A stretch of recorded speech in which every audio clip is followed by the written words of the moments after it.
As Pete Hegseth keeps pushing the claim that Mojtaba Khamenei is disfigured and badly hurt, is Washington using rumors about Iran's leader as a pressure tool in this tense standoff?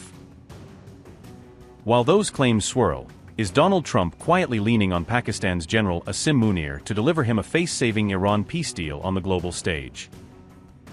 As Iran war talks hang in the balance, is Trump dangling a possible trip to Islamabad as a signal that a breakthrough, or a collapse, could be just days away? With Tehran drawing hard red lines and rejecting a temporary truce, is Iran betting that only a full, durable deal, not a stopgap, can protect its interests? By demanding that any ceasefire cover all zones from Lebanon to the Red Sea, is Tehran trying to rewrite the rules of this war across the entire region? With trust running low, is the fate of Iran's enriched uranium now the toughest knot to untie before any real peace can hold? The U.S. is floating the idea of a presidential trip to Pakistan while also warning of tougher military action, even as Iran rejects any short-term, stopgap ceasefire.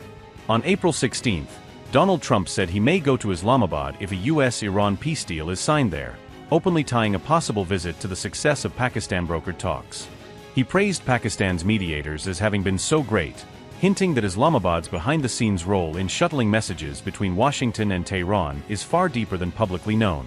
Trump insisted that Iran has agreed to almost everything in the negotiations, but quickly warned that if the deal slips away, the war could resume just as fiercely as before. He suggested that the Iran ceasefire, which expires next week, could be extended if necessary, but teased that it may not be needed if a larger agreement is locked in first. The president also flagged another round of in-person talks maybe over the weekend, signaling that negotiators could be heading back into the same room within days. Trump bluntly declared that if there's no deal, fighting resumes, tying the success or failure of diplomacy directly to the decision to restart airstrikes and missile attacks. Are you considering extending the ceasefire with Iran? With who? With Iran. We're doing very well, I can tell you. Maybe it'll happen before that. I'm not sure it needs to be extended. Just so you know, Iran wants to make a deal, and we're dealing very nicely with them. We've got to have no nuclear weapons. If we do, that's a big factor. And they're willing to do things today that they weren't willing to do 2 months ago. Do you have any news about Ukraine? Do you have any news regarding peace in Ukraine? Will Hezbollah stick to the ceasefire? Are you confident about that? I think they will. I think it's going to be, actually it's very exciting because it's 48 years. We're going to be meeting with Bibi Netanyahu, as you know, and the president of Lebanon. And I had a great talk with both of them today. They're going to be having a ceasefire, and that'll include Hezbollah. And I think it could be number 10 for me. If there's no deal, would you be willing to extend the ceasefire, or will the fighting resume, Mr. President? I would say the fighting. If there's no deal, fighting resume. Okay, just for clarity, you're willing to extend the ceasefire if there is Well, we'll no see. deal? I don't know that we'll have to. Ideally, we'll, but if I needed to, I would. So very important is that Iran does not have a nuclear weapon, and they've agreed to that. Iran's agreed to that, and they've agreed to it very powerfully. They've agreed to give us back the nuclear dust that's way underground because of the attack we made with the B-2 bombers. So we have a lot of agreement with Iran, and I think something's going to happen very positive. Would you ever go to Pakistan to seal the deal yourself? I would go to Pakistan, yeah. Pakistan has been great. They've been so good. Islamabad, I might go. Yeah, I might go. If the deal is signed in Islamabad, I might go. The field marshal has been great. The prime minister has been really great in Pakistan. So I might go. They want me.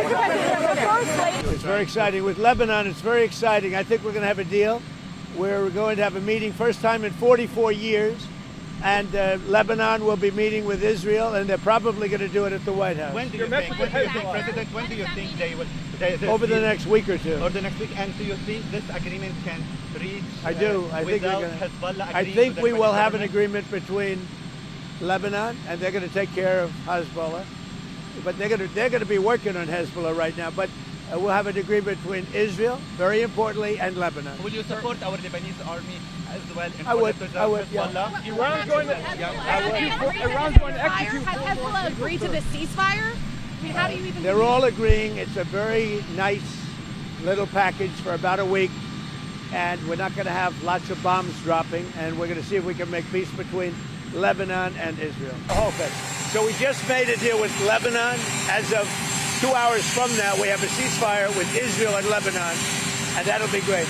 And they'll be meeting, probably coming to the White House over the next 4 or 5 days.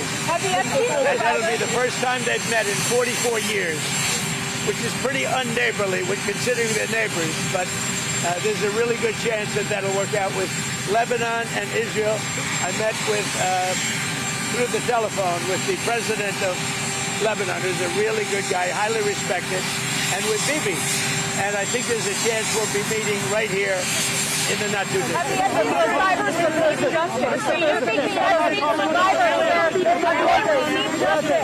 Israel and Lebanon have tried to make peace before. What's going to be the difference this time? Me. I'm the difference. Big difference. Me. That same day, Pentagon Chief Pete Hegseth said Mojtaba Khamenei is alive but seriously wounded, feeding speculation about who really commands Iran's war effort.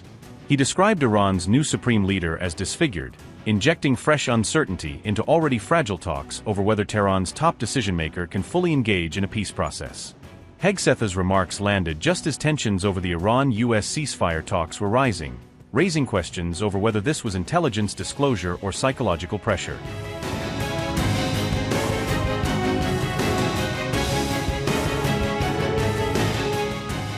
Even as Trump talks up great progress, Iran has publicly rejected the idea of a narrow temporary ceasefire formula that only pauses parts of the conflict. Deputy Foreign Minister Saeed Khatibzadeh says Tehran wants a comprehensive end to the war across the region, not a patchwork deal that leaves other fronts still burning. He insists that any ceasefire must cover all conflict zones from Lebanon to the Red Sea, signaling that Iran expects its allies, and its adversaries, to be part of a single package. Khatibzadeh argues that the Strait of Hormuz lies squarely in Iran's territorial waters, yet has historically been kept open to the world, framing Tehran as a responsible gatekeeper under pressure. He accuses the U.S. and Israel of stoking instability across these waterways, saying their actions are hurting global trade and pushing the world closer to a wider economic shock.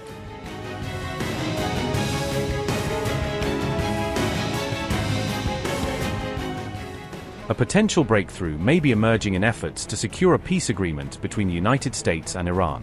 On April 15th, Pakistan's Army Chief Asim Munir visited Tehran to deliver a message from U.S. President Donald Trump. Following the talks between Pakistan and Iran, reports indicate that limited progress may have been achieved on key issues.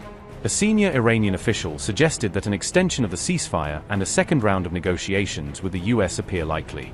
Iranian sources also indicated that Munir's visit contributed to easing some areas of tension with Washington.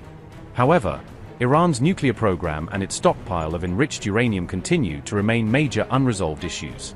The Iran official said, and I quote, "The trip of the Pakistani army chief to Tehran was effective in reducing differences in some areas, but fundamental disagreements still remain in the nuclear field. More hopes have been created for extending the ceasefire and holding a second round of talks. The fate of Iran's highly enriched uranium and the duration of Iran's nuclear restrictions are among the highly disputed issues for which no solution has yet been found." End quote. Iran has maintained that any meaningful breakthrough will depend on whether the United States demonstrates genuine intent toward peace. The talks are continuing through Pakistani mediation, and it remains to be seen how serious the other side really is about the claims it has made about diplomacy. It is the United States that must prove its sincerity, prove itself. You would recall that in his remarks at the conclusion of these talks, the Deputy Prime Minister, Senator Mohammad Ishaq Dar, had expressed hope that the two sides would continue with the positive spirit to achieve durable peace and prosperity in the entire region and beyond. It is imperative that the parties continue to uphold their commitment to ceasefire. The DPM has also reiterated that Pakistan has been and will continue to play its role to facilitate engagement and dialogue between the two countries in the days to come.